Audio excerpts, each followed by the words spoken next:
Então, chegamos ao final do estudo, né? Que a gente conversava, né, Paula? E como a gente é grata ao Senhor de ter nos trazido até aqui. A gente sabe que não é fácil, a gente sabe que separar essa data uma vez por mês requer sacrifício até, né? Requer vontade, esforço muitas vezes. Mas como é bom a gente caminhar nessa estrada, na estrada do conhecimento daquilo que é realmente importante, daquilo que realmente importa, que é na estrada do conhecimento da palavra de Deus, que é na estrada da santidade. E a gente está há 2 anos, né? O segundo ano que a gente está estudando essas verdades tão maravilhosas, tão belas, e a gente está só no comecinho. Tem uma estrada aí pela frente, mas a esperança que a gente tem, o consolo que a gente tem, é que o nosso Senhor nos fortalece. Nosso Senhor nos anima, Ele nos fortalece. Nas circunstâncias difíceis, nas dificuldades, Ele que nos fortalece. E a gente caminhou por tanta estrada bonita, né? A gente viu tanta coisa bonita, tanto desafio que a gente teve na nossa vida. E como é bom a gente ver o fruto disso, sabe? Na nossa vida pessoal, principalmente. Eu orava essa semana para trazer esse estudo e falava: Senhor, fala comigo primeiro. Me transforma primeiro para eu poder falar disso. Me transforma, quebranta meu coração. E como a gente é transformado aqui a cada mês, a cada dia que a gente se debruça na palavra do Senhor para estudar, para aprender, nós somos as maiores privilegiadas, né? Como a gente aprende. E como o Senhor tem sido gracioso, né, para trazer para a igreja, para a liderança da igreja essa visão, né? Eu fui muito, muito, muito beneficiada nessa caminhada aqui. E nós vimos então, durante esse ano, 9 elementos da feminilidade bíblica. Eu acho que não tem ninguém que está aqui pela primeira vez, tem? Todo mundo aqui já é da casa, né? Já está aqui nessa estrada, nessa jornada, esse tempo. Então, esse ano, a gente estudou os 10 elementos da primeira vez. Então eu vou falar para ela desse livro que a gente está estudando, os 10 elementos da feminilidade bíblica. Depois vovó passa para você os detalhes, né, vovó? Mas seja bem-vinda então com a gente. Ano que vem você volta e vem todo mês, tá bom? E durante esse ano nós estudamos os 9 elementos da feminilidade bíblica. Hoje a gente vai estudar o 10º elemento. Quem estava ontem na SAF dá um desconto. Ouviram algumas coisas, mas tem outras, porque a palavra de Deus se renova, não é verdade? É verdade. Então, quando eu costumo falar sobre feminilidade, muitas vezes eu pergunto: o que é feminilidade? Pergunto assim para quem está ouvindo: o que é feminilidade? Aí muitas vezes as pessoas respondem, tem um conceito de feminilidade. Não, feminilidade é ser bonita, feminilidade é ser forte. Mas quando a gente fala o que é feminilidade bíblica, não tem para onde correr. Aí está aqui. Então, o que a gente tem estudado nesse tempo é feminilidade bíblica. O que o Senhor se requer de nós como mulheres cristãs, como mulheres bíblicas? E hoje a gente vai falar de um elemento lindo, que é a beleza. A beleza. A mulher verdadeira, ela expõe a atratividade do Evangelho para um propósito. Para quê? Para que a palavra de Deus não seja difamada. E a gente tem estudado com base em Tito 2, e Paulo lá em Tito, ele coloca vários procedimentos que a mulher tem que fazer, vários requisitos que a mulher tem que cumprir, com um propósito. E o propósito é esse: para que a palavra de Deus não seja difamada. Então, durante esse ano, nós vimos vários elementos, e o grande design, o nosso Criador, que é o nosso Senhor, Ele quer que a gente passe por uma reforma interior. Ele quer que a gente passe por uma transformação surpreendente na nossa vida. Nós somos criadas perfeitas, mas o pecado, nós sabemos a história do pecado, corrompeu a nossa natureza, corrompeu o nosso coração, e nós nos desviamos daquilo que o Senhor quer para nós, daquilo que o Senhor desenhou, daquilo que esse design planejou e criou para nós. Então o desejo dele é que nós nos transformemos conforme a vontade dele, que seja uma transformação surpreendente, uma transformação radical mesmo, a ponto do mundo achar que nós somos loucas. Mas somos loucas para a glória de Deus, então. Esse é o desejo do nosso Senhor. Então, hoje a gente vai falar sobre beleza. Como que a mulher verdadeira se comporta, e a partir desse comportamento dela, ela torna esse evangelho do nosso Deus belo, atraente. E a vida espiritual dessa mulher, ela se torna cada vez mais irresistível. Não tem como você andar com o Senhor, caminhar com o Senhor, caminhar em santidade e a sua vida ficar no mesmo lugar. A partir do momento que nosso coração é convertido, que a gente é justificado, a santificação, ela necessariamente tem que vir em seguida. Então a gente não pode achar que nós somos as mesmas de ontem. Não devemos ser. Nós devemos mudar e melhorar e crescer a cada dia.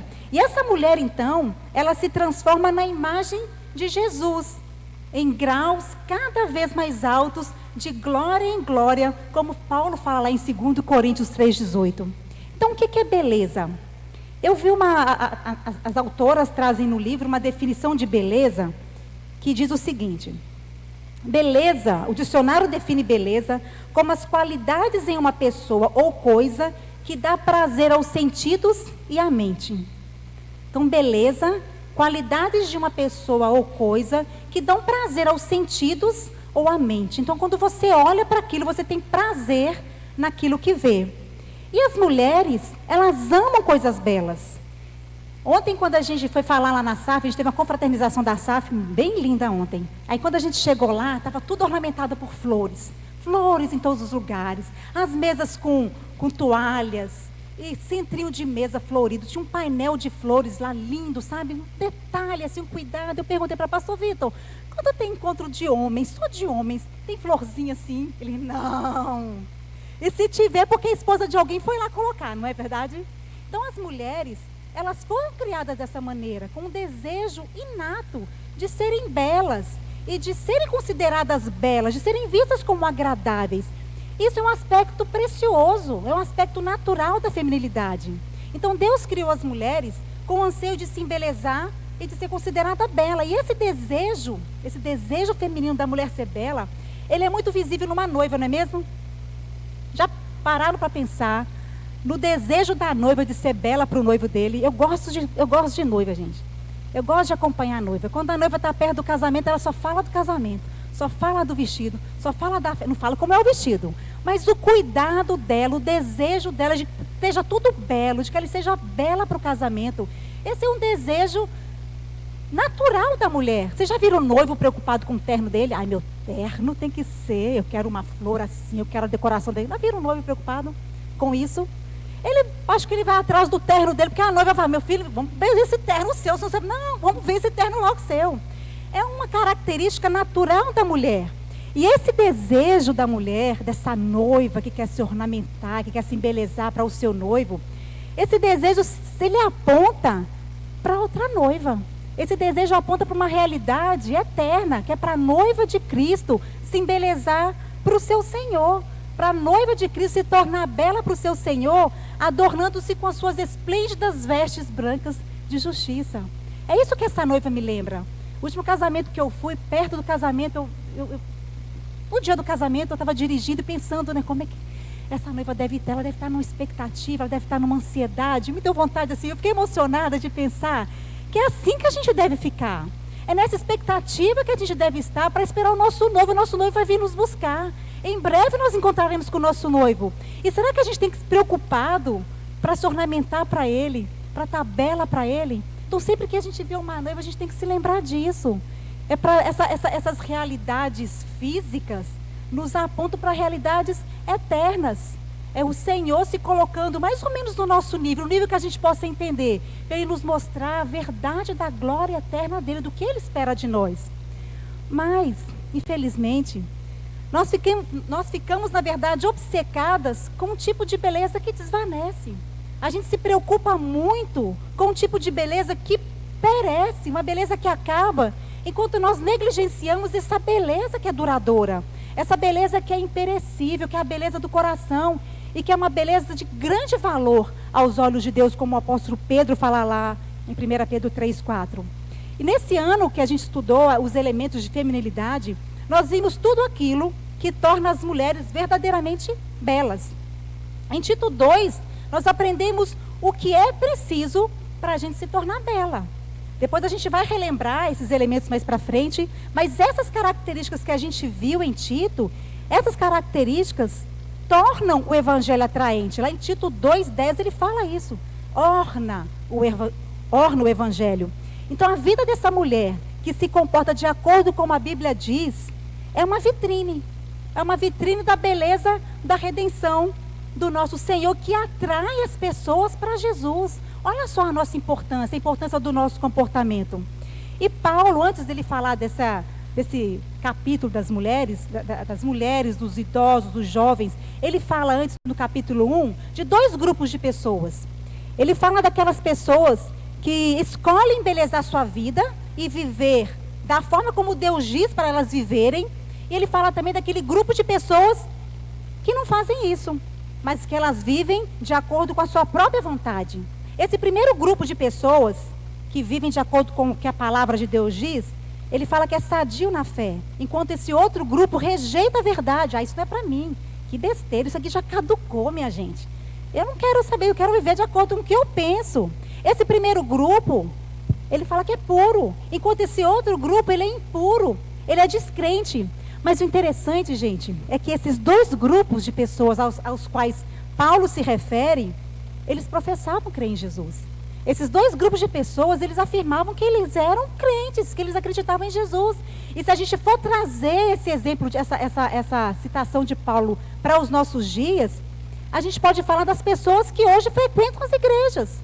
São pessoas que frequentam a igreja, os 2 grupos frequentam a igreja, ouvem as mensagens, participam do ministério, mas o que diferencia um grupo do outro é a disposição de aplicar de maneira obediente as verdades que a Bíblia diz.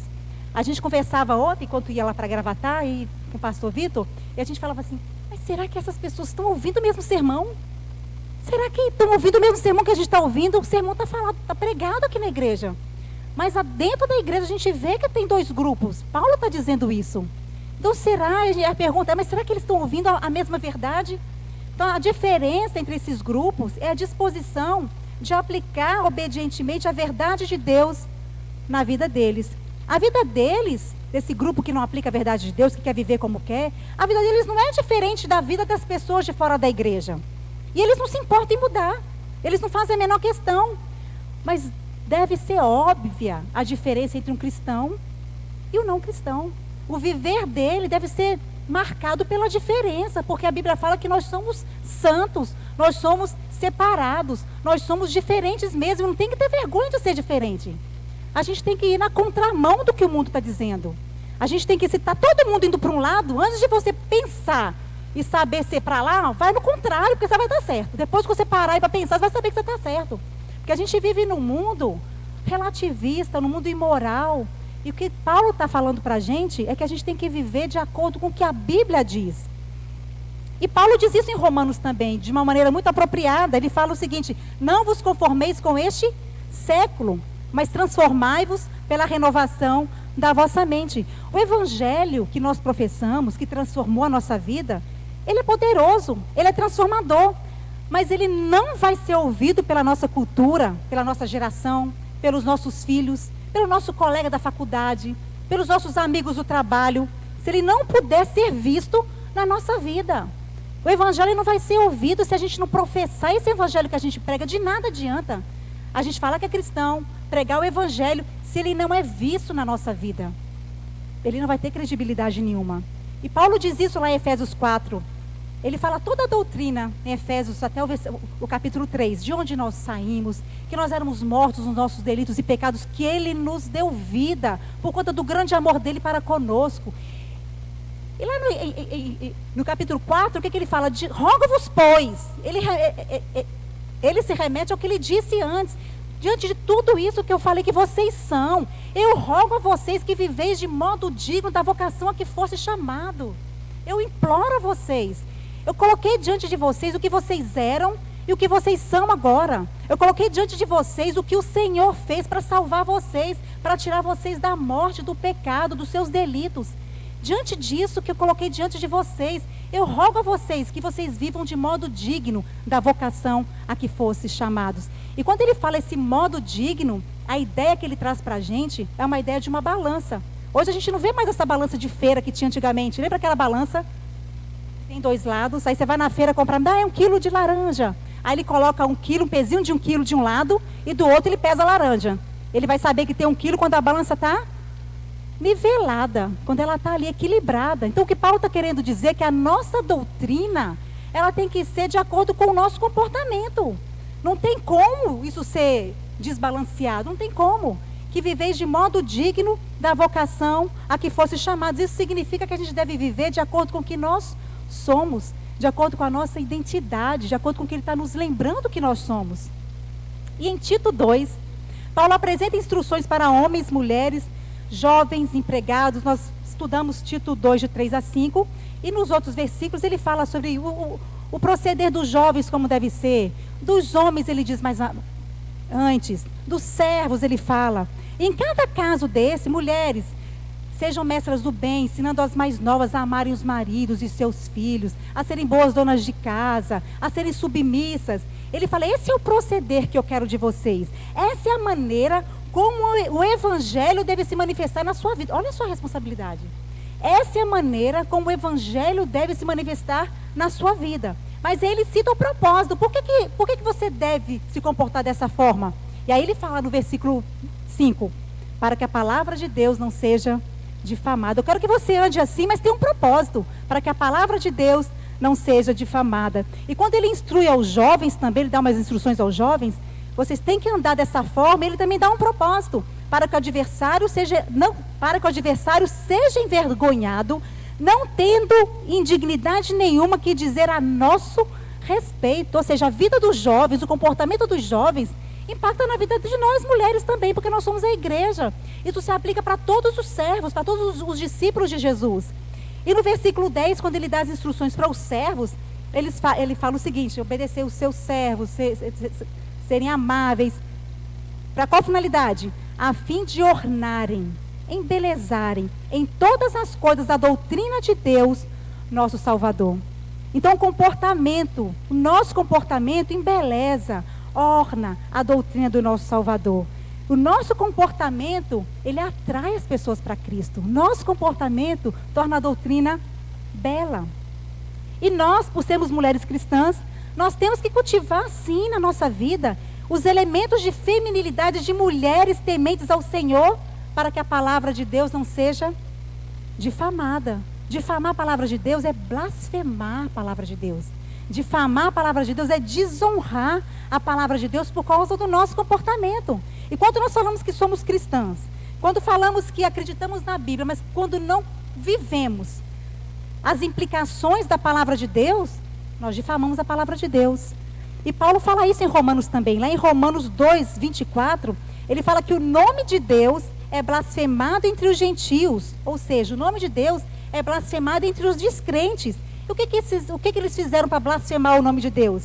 Ele fala no versículo 17, ele chama essas pessoas de hipócritas. Eles professam uma coisa e eles chegam até a ensinar isso para os outros, mas eles não vivem o que eles falam, eles não vivem o que eles ensinam. Não houve mudança de comportamento. Então, uma mulher cuja vida cristã não dá testemunho do poder transformador do evangelho, ela faz com que esse evangelho seja blasfemado, com que ele seja desonrado, com que ele seja difamado. Mas, se pelo contrário, ela é transformada, se ela age de maneira de acordo com o que a Bíblia diz, se ela tem todo o seu design interior, se ela é renovada, se ela é transformada pelo poder do Espírito Santo, ela torna esse evangelho atraente.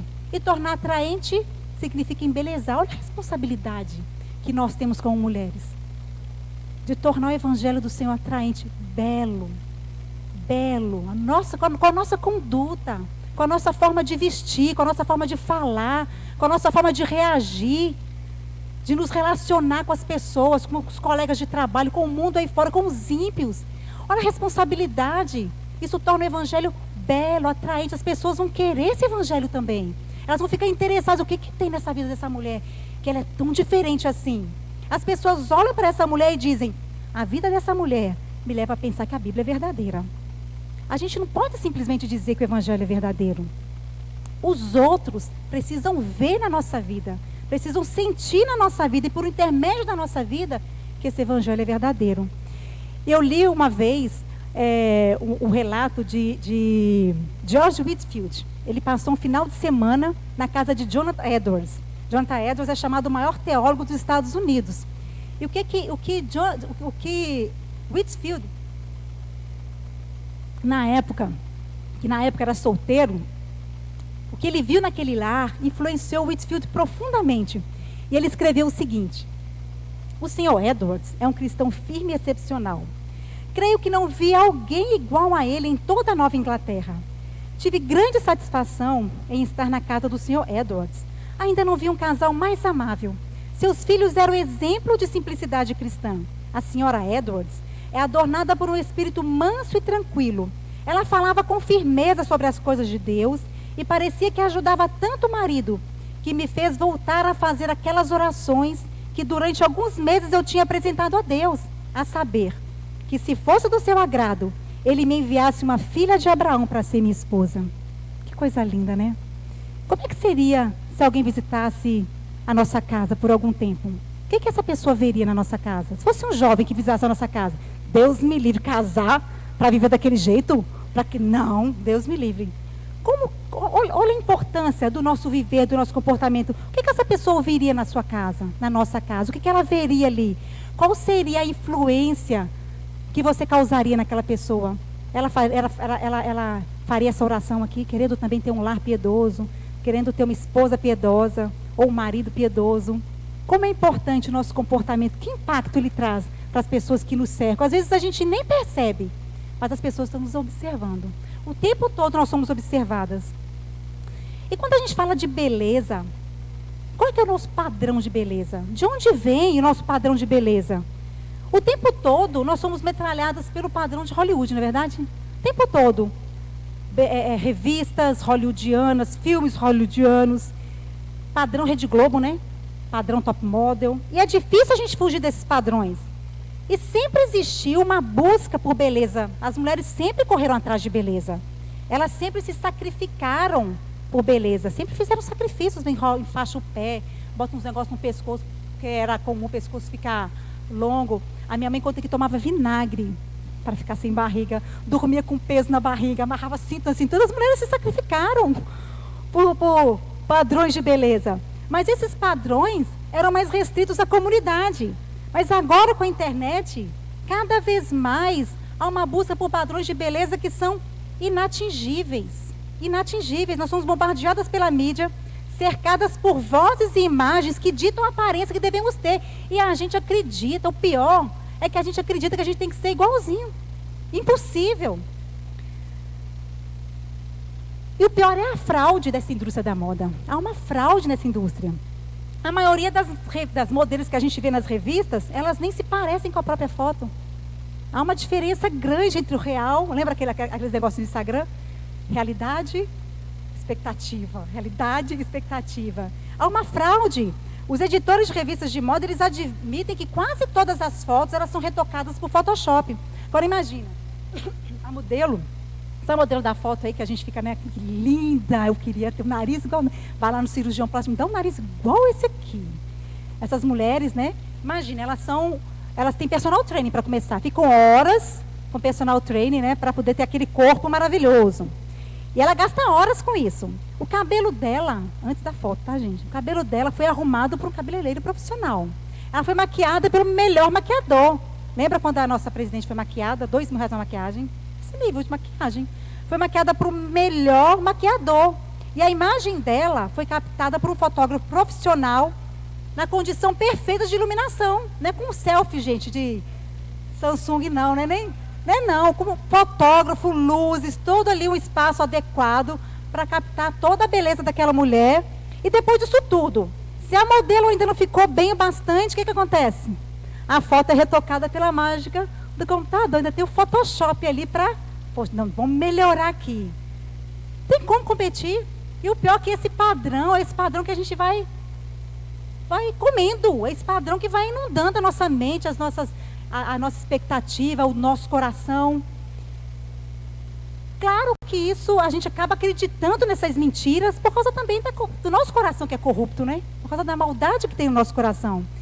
E não é verdade quando nós mulheres, quando a gente olha no espelho, quando você olha no espelho, você acorda, vai de manhã, os seus olhos se fixam nos seus defeitos, não é verdade? Sejam reais ou imaginários. Você não vai olhar assim, espelho, espelho meu. Só a madrasta da Cinderela, né? Existe no mundo alguém mais bela do que eu? você vai olhar as suas imperfeições na hora. Nossa, que nariz, ai meu Deus, que olho, essa ruga não tinha. Você vai fixar o seu olhar para as suas imperfeições. Mas a beleza física, ela não cumpre o que a propaganda anuncia. Ela não traz a felicidade e o sucesso que essas vozes sedutoras da moda, da beleza, prometem. A sociedade apresenta um padrão falso de beleza, mas como eu disse, no fim das contas, a gente engole essa mentira por causa do nosso coração. Por isso que a nossa mente tem que ser transformada, tem que ser renovada pela palavra, para que haja mudança no nosso coração, para que a palavra lave o nosso coração e a gente não caia nessas mentiras, que a gente não saia correndo atrás dessas mentiras, porque é perigoso a gente fundamentar nossas ideias sobre um padrão de beleza errado. Mas infelizmente muitas de nós, e a maioria de nós, define beleza por esse padrão de Hollywood. A gente deixa que esses padrões nos ditem como a gente deve ser. Lembra lá do conceito de beleza que a gente falou no começo? As qualidades de uma pessoa ou coisa que dá prazer aos sentidos e à mente. Então essa definição, ela põe a beleza onde? Nos olhos de quem vê. Não é verdade? Beleza são as qualidades de uma pessoa ou coisa que dão prazer aos sentidos e à mente de quem está vendo. Então, se a nossa mente não tem um padrão correto, um padrão bíblico do que é beleza, nós vamos ser levadas a considerar a beleza na forma que o mundo considera. Algo só é belo à medida que dê prazer para a minha mente e aos meus sentidos. De maneira que se a opinião popular não considera algo belo, é bem provável que eu também não considere. E aí por isso que eu volto em Romanos 12, 2, que esse versículo não deve sair da nossa mente. Não vos conformeis com esse século, mas transformai-vos pela renovação da vossa mente. A gente não pode ir pela opinião popular. Nós temos que ter uma mente transformada, uma mente renovada pela palavra do Senhor. Mas a Bíblia, ela apresenta um modelo de beleza que é muito mais objetivo. Não depende daquele que vê, não depende da nossa mente, dos nossos sentidos. A Bíblia, ela nos diz quem define beleza, de onde a beleza provém e exatamente o que torna uma pessoa bela. É esse padrão de beleza que a gente deve buscar. E olha o que o apóstolo Pedro fala em 1 Pedro 3, 3 e 4. Ele diz o seguinte: não seja o adorno da esposa o que é exterior, como prisado de cabelos, adereços de ouro, aparatos de vestuário. Seja, porém, o homem interior do coração, unido ao incorruptível trajo de um espírito manso e tranquilo, que é de grande valor diante de Deus. Ele fala quem define beleza, de onde a beleza vem e o que torna uma pessoa bela. A palavra de Deus nos dá esse padrão. O apóstolo Pedro aqui, muitas vezes a gente pode confundir, não está querendo dizer que todo uso de aparato, que todo uso de ornamento, todo uso de joias é proibido, de maneira nenhuma. Mas a ideia é que a mulher cristã, ela deve buscar como adorno aquele que realmente importa. O desejo do coração dela deve ser buscar o adorno do homem interior, do seu coração. Ela não deve imitar o mundo nessas decorações pessoais. E aí a gente pode pensar, quanto de ornamento é legal usar? Qual é o limite? Qual é a fronteira ali? Tem uma resposta? Não tem uma resposta. Não tem uma resposta objetiva para isso. Mas tem uma regra. Tem uma regra que é aplicável a todos e que pode regular a todos. É que o verdadeiro limite é ultrapassado quando se pensa mais nesse adorno exterior do que no adorno do coração. Quando eu passo a pensar mais na minha roupa, na minha beleza, na minha vestimenta, do que no meu interior, do que na minha alma, do que o meu coração, aí eu estou ultrapassando esse limite. É claro que ninguém quer sair feia, né? É um desejo natural que o Senhor nos deu, de a gente se embelezar.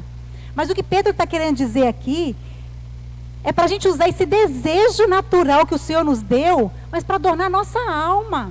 Para a gente usar esse desejo que é particular da mulher, é natural da mulher, de ser bela, para embelezar a sua alma, o seu coração. Então, qualquer ornamento externo que ocupa a mente e que envolve o tempo e a atenção mais do que as virtudes do coração, nós podemos estar certas de que está errado. E tem um pastor do século XIX que chama John Angel. Ele comenta esse texto e eu achei tão bacana o que ele escreveu. Eu vou ler o que ele diz sobre isso. Ele fala o seguinte: o vestuário, o ornamento exterior não deve ser para atrair atenção. O coração não deve estar fixo nele. É uma ambição pobre, uma tolice, tanta preocupação em decorar um corpo perecível, um corpo de morte com ouro e pérolas, porque em breve esse corpo precisará de outras roupas. Vai chegar o dia no qual o ouro e as pérolas serão um desperdício, serão inúteis. Não vai servir de nada. E ele diz o seguinte: não se preocupe com a beleza exterior, que depende de penteados, de joias caras ou roupas bonitas. Você deve ser conhecida pela beleza que vem de dentro, a beleza inabalável de um espírito manso e tranquilo, que é tão precioso para Deus. Ele fala que a decoração da alma e não do corpo, sobre a qual as mulheres cristãs devem se preocupar principalmente, é com a decoração da alma, que é incorruptível, que nós, mulheres cristãs, devemos nos preocupar principalmente, primordialmente. A alma é indestrutível, a alma é imortal, assim como os ornamentos da alma devem ser também. O que joias de prata ou de ouro podem fazer por isso? O que elas podem fazer para ornamentar a nossa alma? O diamante pode brilhar sobre o intelecto? Ou o rubi pode ornamentar o coração? Ou o lindo vestido pode vestir o caráter, a personalidade? Algum ornamento, por mais belo e caro que seja, pode sobrepor a natureza renovada e santa? Não. Os ornamentos apropriados da alma são a verdade, a santidade, o conhecimento, a fé, a esperança, o amor, a alegria, a humildade e todos os outros dons e graças do Espírito. Essas são as joias com as quais o coração deve ser adornado, porque vai chegar um dia que o corpo vai perecer.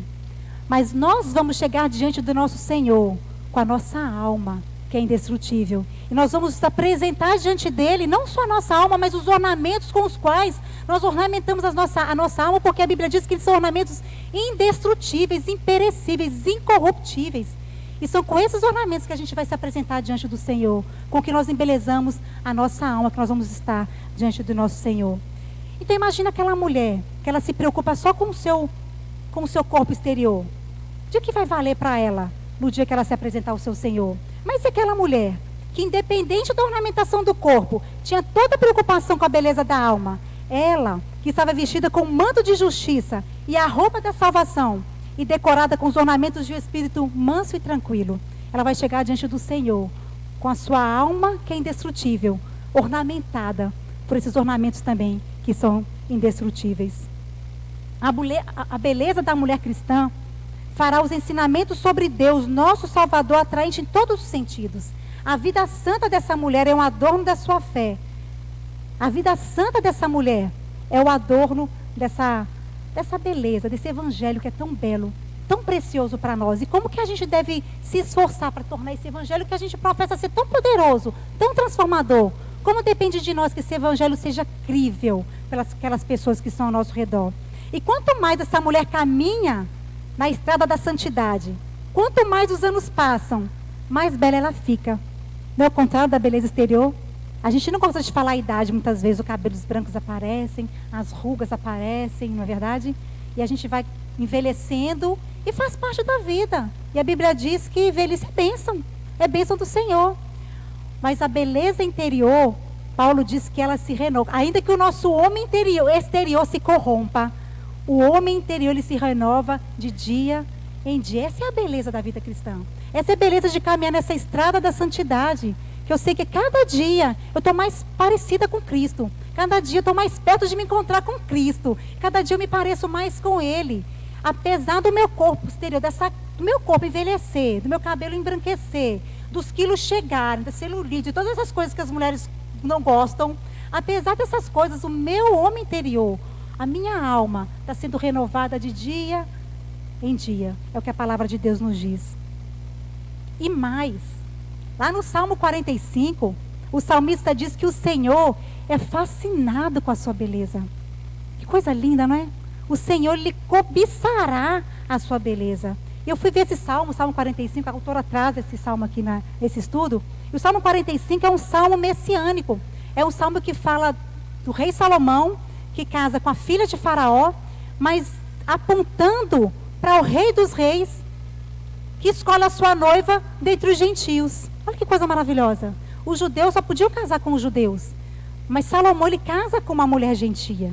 Ele casa com a filha de Faraó, com uma egípcia. E ali naquele salmo está apontando para o dia que o Senhor escolheu a sua noiva dentre os gentios.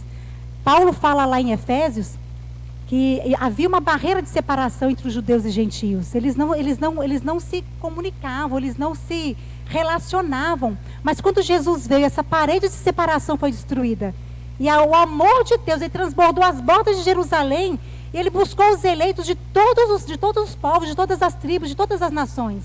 E lá no versículo 11 desse salmo, ele diz o seguinte: então o rei cobiçará a tua formosura. Em outras versões diz o seguinte: o rei foi cativado por sua beleza. O Senhor é fascinado com sua beleza. Não é essa beleza da juventude, da pele lisinha, a silhueta delineada. Não é essa beleza que atrai nosso Senhor. Muito menos a beleza dos cosméticos, da maquiagem, das roupas da moda. Mas o tipo de beleza que atrai o Senhor é a beleza duradoura, de alguém que verdadeiramente o adora. Alguém que obedece, alguém que se inclina diante dele, alguém que se veste com o magnífico manto da salvação. Essa é a beleza com a qual o Senhor é fascinado. Esse é o tipo de beleza que adorna o Evangelho. E nesse salmo, o profeta fala de Salomão como tipo de Cristo e descreve e apresenta a santa e divina união de Cristo e sua igreja. E é interessante que lá no versículo 10, o salmista fala o seguinte para essa mulher, para a filha de Faraó, né, para a rainha. Olha a exortação que o profeta faz para essa rainha, para essa noiva igreja, né, que é um salmo messiânico, né? Ouve, filha, vê, dá atenção, esquece o teu povo e a casa do teu pai. É como se ele estivesse falando assim: esquece a tua vida passada, esquece aquilo que você gostava, esquece aquilo que você fazia, esquece os seus antigos hábitos. E ele faz isso com uma exortação. Ele fala 3 palavras, fala: ouve, vê, considera. Ou seja, não é fácil a gente esquecer os antigos hábitos. Não é fácil a gente se desprender de um hábito pecaminoso. Não é fácil a gente se desprender daquilo que o mundo acha normal, daquilo que o mundo acha legal. Não é fácil. Isso às vezes é sacrificante. Muitas vezes isso é doloroso. Muitas vezes isso exige esforço. Então, ouve, filha, considera, vê, esquece a casa do teu pai. Dá atenção, esquece o teu povo e a casa do teu pai. E o que o salmista está querendo dizer para a gente é que quando a gente se coloca em obediência ao nosso Senhor, nós nos sacrificamos. É doloroso, é penoso, mas tem a recompensa. Ele fala: filha, ele te chama de filha. Ele te chama de filha e ele diz para você, por mais que seja doloroso deixar essas coisas, o Senhor é fascinado com a sua beleza. No versículo 11 ele fala assim: então o rei cobiçará a tua formosura. Deixa essas coisas, se inclina, obedece ao seu Senhor, e o Senhor cobiçará a tua formosura. Que consolo maior a gente poderia ter do nosso Senhor? O que vale mais para a gente do que o Senhor, o Rei dos Reis, o Senhor do Universo, aquele que nos criou, que criou todas as coisas? Ele se deleitar em nós, Ele ter prazer em nós quando nós nos colocamos diante dEle, quando nós o adoramos de todo o nosso coração. Então essas coisas, a casa do Pai, essas coisas antigas, esses hábitos antigos, eles não valem mais nada, porque a gente se coloca diante do nosso Senhor e Ele, o Senhor, Ele se deleita em nós. E ele indica que os fiéis, que não negam a si mesmos e não se desvencilham de seus hábitos sem intenso e doloroso esforço. Ele quer dizer o seguinte, que a gente não abandona os nossos antigos hábitos sem ser realmente uma coisa intencional. Não faz parte da nossa natureza abandonar o pecado. A gente luta com o nosso velho homem. Não faz parte da nossa natureza. A nossa natureza é corrompida. Então nós temos que realmente nos colocar de uma maneira proposital para servir o Senhor e para adorar o Senhor e para nos desvencilharmos dessas antigas coisas. Uma noiva, ele aponta para Cristo e a noiva, né? Uma noiva, ela é cuidadosa com a sua aparência. No grande dia, ela quer parecer tão bonita quanto possível para o seu noivo. E aí eu volto àquela lembrança da noiva. Isso deve ser sempre o nosso desejo, da gente se parecer sempre bonita para o nosso Senhor. A gente não sabe quando que a gente vai se encontrar com Ele. A gente não sabe quando que a gente vai estar diante dEle. Mas o nosso anseio tem que estar sempre preparada, sempre adornada para Ele. E essa é a pergunta que eu queria deixar para a gente. Será que a gente está se preocupando com isso? Com esse encontro com o nosso noivo? Ou será que a gente está mais preocupada com a nossa aparência pessoal, com o nosso valor próprio, né? Das pessoas valorizarem a gente, da gente ter um lugar na sociedade, da gente ser respeitada na sociedade. Talvez a gente até se olhe no espelho e talvez a gente não goste muito do que a gente vê. Quando a gente olha a nossa imagem no espelho, talvez a gente não goste muito do que a gente está vendo no espelho. A imagem que vemos no espelho talvez não nos pareça bela, pelo menos de acordo com o padrão do mundo. A gente só consegue ver defeitos na nossa aparência. Mas quando nós olhamos para nós, quando nós nos olhamos pela lente das Escrituras, pelo espelho da palavra de Deus, ela nos mostra uma visão espetacular. Ela nos mostra uma visão de alguém que está imersa na graça do seu Criador, na graça de Deus. E a palavra de Deus insiste que esse rei, esse Criador, ele está fascinado com a beleza de cada uma das mulheres que depositam sua fé, de cada uma das mulheres que depositam sua esperança e sua confiança nesse Salvador, nesse Senhor. Ele está fascinado com a beleza de quem se coloca diante dele, de quem se dedica a ele, de quem quer viver para agradá-lo.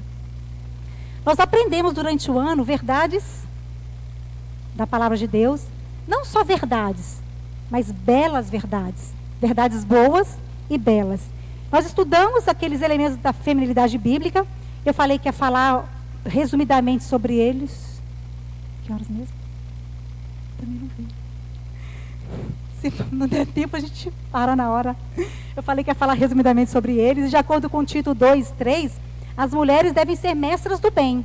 E quando a gente lê lá que as mulheres devem ser mestras do bem, ou que elas devem ensinar o que é bom, isso indica que esses elementos que ela ensina, que Paulo fala que ela deve ensinar, eles não são apenas certos e verdadeiros, mas eles são também belos.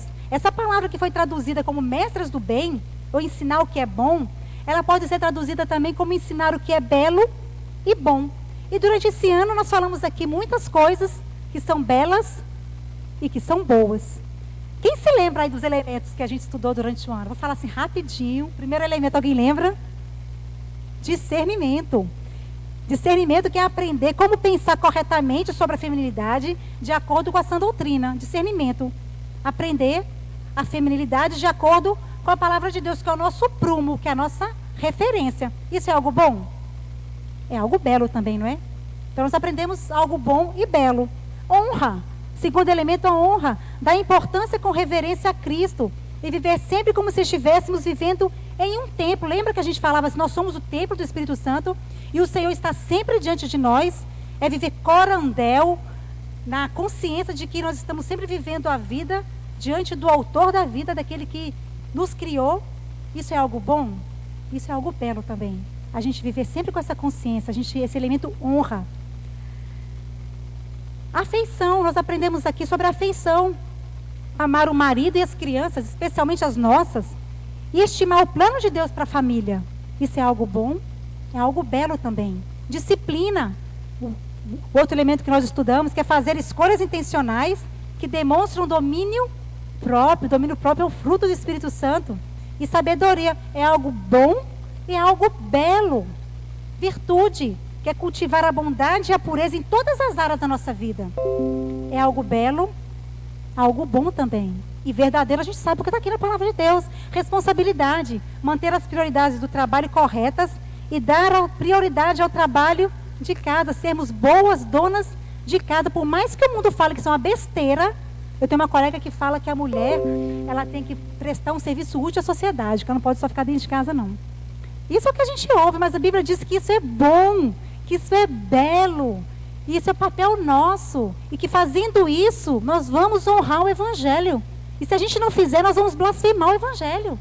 Por mais que o mundo fale o contrário, a palavra de Deus está falando o que a gente deve fazer. Benevolência, ser gentil e caridosa para com os outros, é algo belo e bom. Disposição, ser submissa, cultivar o espírito submisso, ameno e tranquilo. Imagina falar sobre submissão nos dias de hoje, né? Eles acham que eu sou meio doida lá no meu trabalho. Volta e meia eu falo sobre essas coisas. Eles acham que eu sou, nossa, de que... Me olham assim esquisito, sabe?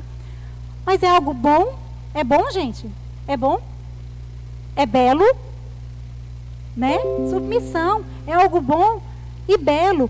Nós vimos aqui no último mês, legado, ensinar e desempenhar o papel de mãe espiritual das mais jovens, das mulheres mais jovens. Se a gente não passar isso para a próxima geração, como é que vai ser? Nós vamos ver lá na frente o impacto que mulheres que vivem segundo a palavra de Deus e que não vivem, o impacto que elas causam na sociedade. A gente está vendo nossa sociedade assim, não é à toa não. Há um papel primordial das mulheres na sociedade, da condução da sociedade. Paulo, quando fala lá em Romanos 2, é engraçado que ele fala da depravação daquela sociedade toda, né? Aí ele vai falando de um monte de pecados, um monte de iniquidades. Ele fala assim, até as mulheres mudaram o seu modo natural de se relacionarem sexualmente. Até as mulheres, ou seja, quando chega no nível das mulheres perverterem, o negócio está feio. Porque a mulher ela tem um papel importante na sociedade. Quando chega nesse nível das mulheres estarem com as suas... o seu comportamento pervertido, a coisa tá feia mesmo. Então, legado, ensinar e desempenhar um papel de mãe espiritual das mulheres mais jovens, para a gente passar isso para a próxima geração. É algo bom, não é verdade? É algo belo. Eu queria fazer uma pergunta, não precisa responder em voz alta, responda só para você. Algum desses elementos aqui que a gente falou, que você reconhece como certo, porque está aqui, você não vai falar que Deus errou, como eu ouvi uma vez uma moça falando para mim, que eu estava aconselhando, né? Não, Deus errou. Você não vai falar, né? Espero, né? Mas assim, alguns desses elementos aqui, por mais que você ache que é certo, tem algum desses elementos que você ainda não percebe que é belo e bom? Tem algum elemento desses aqui, você não, isso não é tão bom. Não, belo não é não. Pode até ser certo. Pode até ser bom, mas belo não é não. Qual elemento? Ou quais? E por quê? É para você pensar, para você refletir no seu coração. Desses elementos aqui, o que não é ainda para você belo? O que não é ainda para você bom?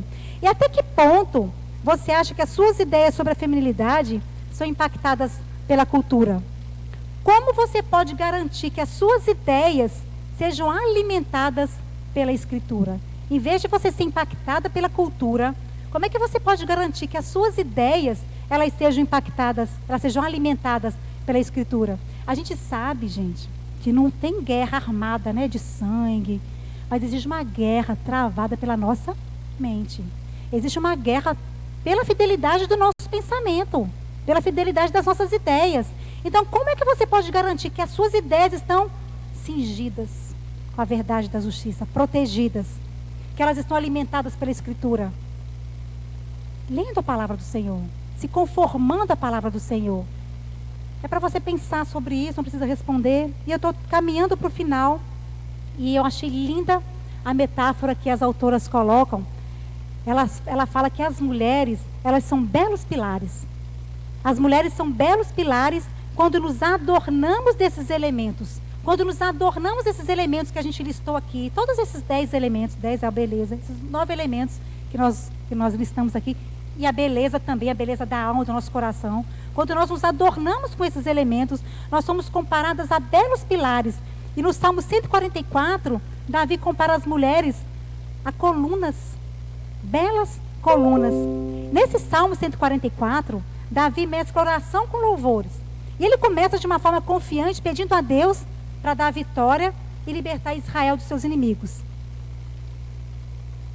E aí depois, Davi antevê como será um período em que a paz de Deus e a bênção de Deus vão reinar naquela sociedade. Como é que vai ser esse período? Aí ele fala assim, os filhos e as filhas da nação crescerão e florescerão para se tornarem homens e mulheres. A nação prosperará economicamente, ou seja, haverá um tempo de bonança. E no final do Salmo, Davi reconhece que esse paraíso só poderia vir de Deus e só seria vivenciado pelas pessoas para quem Deus é o Senhor. E ele termina o Salmo dizendo o seguinte, felizes são aqueles e somente aqueles que Deus escolheu para ser seu povo. Deus te escolheu para ser povo dele? Então você é feliz. Deus nos escolheu para ser o seu povo. Então a palavra de Deus diz que felizes são aqueles e somente aqueles. Por mais que as pessoas do mundo pregam que eles são felizes, eu tenho uma colega que ela ama falar assim, não gosto de nada que me prenda. Eu gosto da liberdade. Eu gosto da liberdade. Por mais que eles pensam que são felizes, a palavra de Deus fala que felizes são somente aqueles que Deus escolheu para ser o seu povo. Então o rei Davi, nesse salmo, ele antevê que a bênção de Deus fará com que os filhos da nação crescerão para se tornarem plantas produtivas, estáveis, fortes e maduras. Aí ele fala das mulheres. Olha o que ele fala das mulheres. E as filhas, as mulheres, elas serão como pedras angulares, lavradas como colunas de um palácio. Então Davi fala das moças aqui, das mulheres, como semelhantes a pedras que foram esculpidas, que foram lavradas e trabalhadas. Essas pedras foram trabalhadas de maneira habilidosa, de maneira engenhosa, a fim de ornar um belo palácio, a fim de ornamentar um belo edifício. Era como se dissesse que as mulheres adornavam a casa por causa de sua beleza e elegância. E o que significa essa imagem? Davi faz referência aqui nesse salmo às colunas ou pilares que eram comuns na arquitetura egípcia. Temos um arquiteto aqui, Cariátides, que chama, não é isso? Cariátides. Eram colunas, não eram simplesmente colunas comuns, eram colunas talhadas em forma de mulher, esculpidas trabalhosamente, minuciosamente em forma de mulheres, com todos os detalhes, os cabelos longos, compridos, os vestidos drapeados, mulheres lindas, belas, com coroa, e por cima ali da coroa elas sustentavam o palácio. Olha que maravilha que Davi fala do papel da mulher. Era uma estátua de mármore esculpida na forma de uma mulher alta e bela, que era um pilar. Não era simplesmente uma coluna de qualquer forma. Essas colunas, essas cariátides, eram muito comuns nos palácios. Era comum nas entradas dos palácios apresentarem colunas assim de cariátides, essas imagens, essas colunas em forma de mulher, que sustentavam ali a entrada. Mas, na imagem metafórica aqui desse salmo, colunas ou pilares nesse salmo, essas colunas, né, que Davi está falando aqui, esses pilares, eles não estão enfileirados ali na entrada de um palácio. Essas colunas, elas estão nas pedras de esquina das famílias e sustentam a nação. Pedra de esquina é aquela pedra importante que tem ali, sabe? Elas estão sustentando casas, elas estão sustentando nações. O que fala lá em Provérbios 11? É 11? A mulher sábia, 12? Provérbios 14. Não sei por que eu falei que é 11, nem estava aqui. Provérbios 14, a mulher sábia edifica a sua casa, mas a louca com as próprias mãos a destrói. Nós temos tendo a oportunidade aqui ao longo desses anos, 2 anos que a gente está trabalhando nisso, de ser uma mulher sábia ou de ser uma mulher louca. E quando a gente tem conhecimento da palavra de Deus, isso nos é cobrado. É cobrado da gente que conhece mais do que de quem não conhece. Não é desculpa de quem não conhece, mas quando nós conhecemos a palavra de Deus, nós temos uma responsabilidade ainda maior em viver essa palavra de Deus. Então, esses pilares, essas colunas, elas estão sustentando casas, estão sustentando nações até, não com liderança, não, mas com sabedoria, mas com mansidão, sendo submissa, conselheira. Então essa metáfora, ela apresenta uma imagem poderosa de beleza, uma imagem poderosa da dignidade, da força e da influência da feminilidade piedosa, da feminilidade bíblica. E eu queria ler, estou finalizando, John Angel de novo, que é um pastor britânico do século XIX. Ele diz o seguinte a respeito da mulher. Ele fala o seguinte: toda mulher, por virtude ou vício, por loucura ou sabedoria, por frivolidade ou dignidade, acrescenta algo à nossa elevação ou degradação nacional. Não é possível que uma comunidade em que as mulheres cumprem sua missão seja derrubada, pois ela, pelo poder de seu nobre coração sobre o coração dos outros, elevará essa comunidade das ruínas e a restaurará de novo a prosperidade e a alegria. Ele está falando sobre uma mulher. Olha só que responsabilidade. O pastor John Angel, ele acreditava que a verdadeira feminilidade era tão vital, tão importante, que a força e sucesso de uma nação dependia da feminilidade bíblica. Sem a influência das mulheres tementes a Deus, a moral se desfaria, as famílias fracassariam e a nação certamente mergulharia na degradação e na ruína. Certamente por essa metáfora aqui que o salmista usa, o rei Davi, Ele concorda com esse pensamento de John Wendy, quando ele fala que a mulher é essa coluna que embeleza, essa coluna que sustenta. Mas as mulheres, elas têm deixado de lado essa verdadeira beleza. As mulheres têm deixado de lado essa beleza que realmente importa. Muitas mulheres, elas têm lutado com a questão da aparência social, com a questão de se impor, com a questão de ter um lugar, uma colocação no mercado de trabalho. Elas se olham no espelho e elas não gostam do que elas veem. O que elas veem não parece que é belo, pelo menos de acordo com o padrão do mundo. Elas se veem com aquela série de defeitos que a gente tem mania de reparar na gente.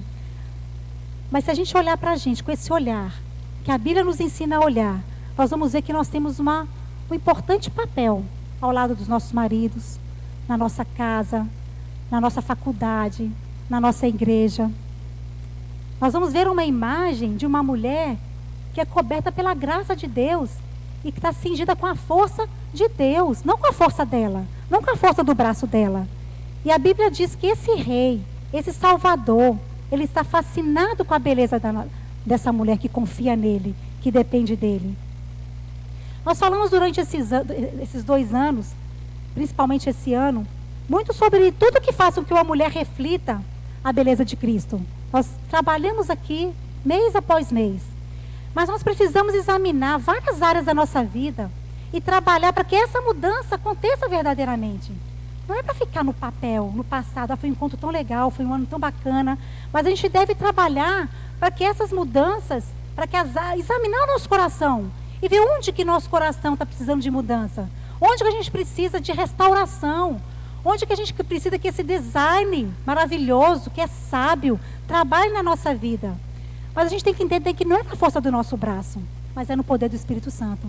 Essa mudança, cultivar essa beleza espiritual, ela não representa um peso, né? Já tenho tantas coisas para fazer, já tenho tantas atribuições, é criança, é casa, eu já tenho que ir para a academia, fazer comida, arrumar minha casa. Então não é mais uma coisinha que você tem que fazer um tique na sua lista de 50 itens o dia, que você acorda e coloca. Não, essa mudança, ela é concedida pelo Senhor. Essa mudança ela é dada pela graça, pelo nosso Salvador, a partir do momento que nós nos relacionamos com Ele. Quando nós nos conformamos com Ele, quando nós o conhecemos a cada dia mais. Não deve ser uma atitude penosa, uma atitude movida pela culpa. Mas o tipo de beleza que Deus quer em nós, é essa beleza que Ele mesmo vai nos conceder, à medida que nós nos conformamos com Ele. À medida que nós vamos estreitando o nosso relacionamento com Ele. Sem esse relacionamento com o Senhor, não tem mudança nenhuma. Sem esse relacionamento com o nosso Salvador, não tem transformação nenhuma. É um dom da graça de Deus na nossa vida.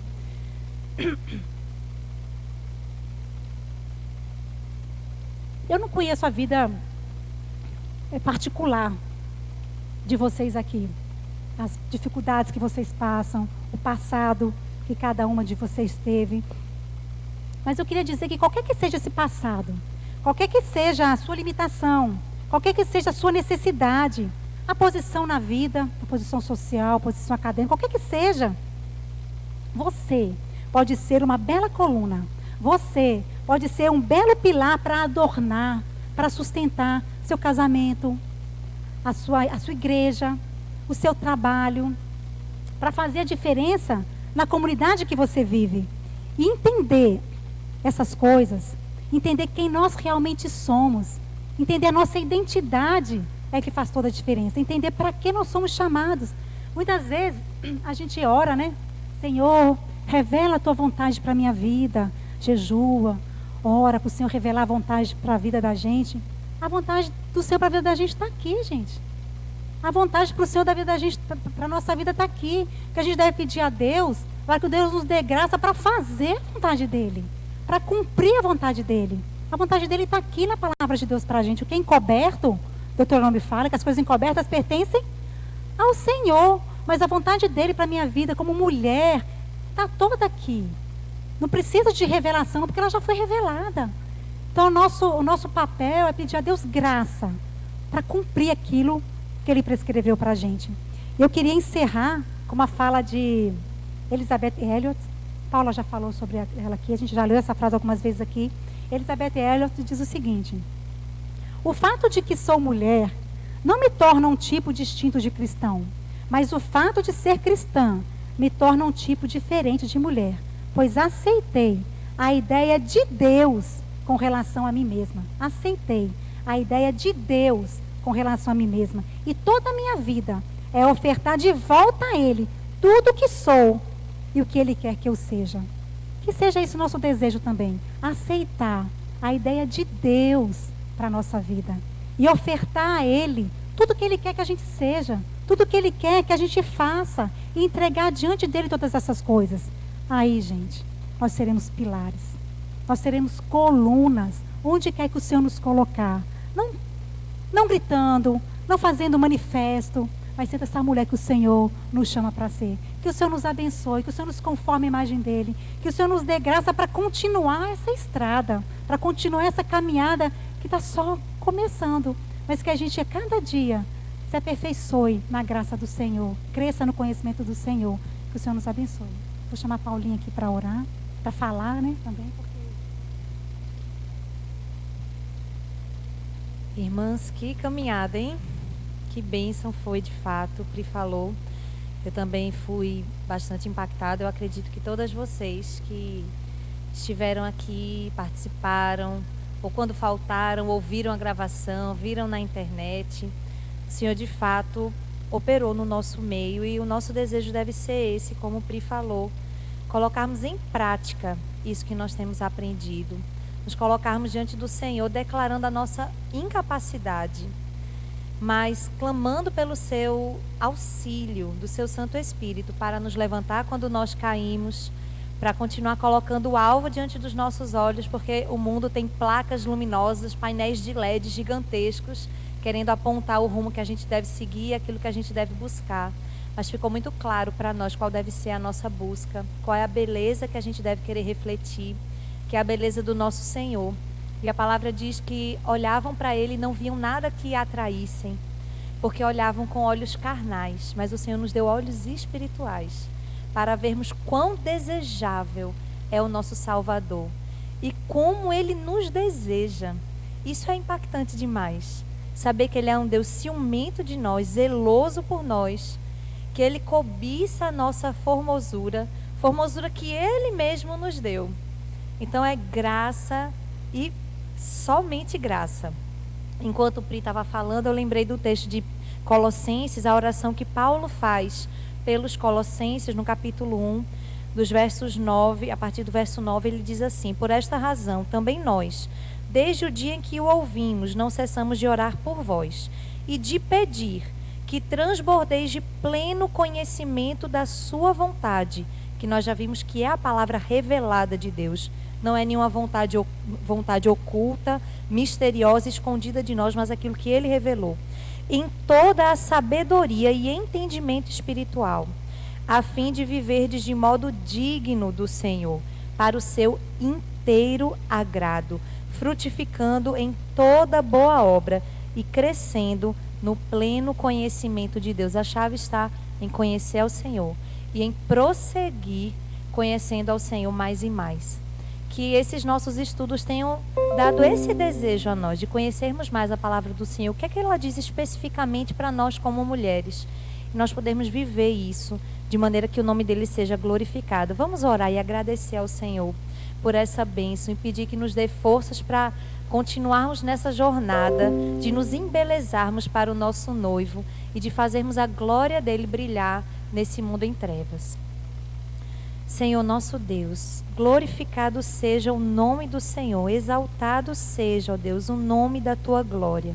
O Senhor é bendito, ó Deus, o Senhor é gracioso e amoroso, e nós podemos atestar isso, Senhor, porque o Senhor nos salvou, o Senhor nos deu vida quando estávamos mortas, e o Senhor tem falado conosco, o Senhor tem nos dado, ó Deus, razão para viver. O Senhor tem alegrado o nosso coração na tua presença, e ao ouvirmos a tua voz, Senhor, nós só podemos dizer: ó Deus, como tu és bom, como o Senhor é misericordioso, tratando conosco, tão pequenas, tão falhas, pecadoras. Ó Deus, mas o Senhor olha para nós com olhos de amor e ternas misericórdias, e o Senhor tem nos atraído a ti, e tem nos dado o desejo, Senhor, de conhecer-te mais. e de ouvindo a tua voz, ó Deus, obedecê-la e assim sermos plenas e bem-aventuradas e felizes, porque na presença do Senhor há plenitude de alegria. A felicidade não está em nos conformarmos com o padrão do mundo, mas em conhecermos o Senhor, que nos deu vida. Ó Deus, o que nós possamos orientar todo o nosso viver, a nos embelezarmos para o Senhor, que não negligenciemos o adorno da nossa alma, buscando adornar esse corpo perecível, Senhor. Mas que o nosso foco seja o foco correto e que dessa maneira, Senhor, a tua igreja seja fortalecida. Como colunas, ó Deus, nessa igreja, nós vejamos famílias firmadas na palavra, vivendo nesse mundo, ó Deus, de forma distinta, apontando para o Senhor quem o Senhor é e o que o Senhor fez e o que o Senhor promete. Nós te louvamos pela vida de Priscila, Senhor, que tem sido exemplo para nós, modelo, não só naquilo que ela fala, mas na maneira como ela vive. Temos visto a beleza do Senhor e a glória do Senhor tem resplandecido por meio dela, da vida da sua família. Nós te louvamos, ó Deus, e te bendizemos também por cada um aqui, por todas as que passaram pelos nossos encontros durante o ano. Não permita, Senhor, que isso não tenha feito diferença na vida delas, mas incomoda cada uma de nós a nos curvarmos diante do Senhor e a buscarmos essa transformação sobre a qual nós ouvimos hoje. Te louvamos e rendemos a Ti toda a glória e confiamos que o Senhor é fiel para completar a obra que o Senhor começou na nossa vida. Bendito seja o Teu nome. Nós te agradecemos em nome de Jesus. Amém. Queremos agradecer mais uma vez a todas que vieram. Eu queria perguntar se alguém aqui, por acaso, não faltou a nenhum dos nossos encontros esse ano. Tem alguém que não faltou nenhum dos 10 encontros? Alguém? Ninguém. Tem alguém que tenha vindo a 9 dos 10 encontros? Carol, Karine e Pri. Pronto, essas 3 vão ganhar um livro da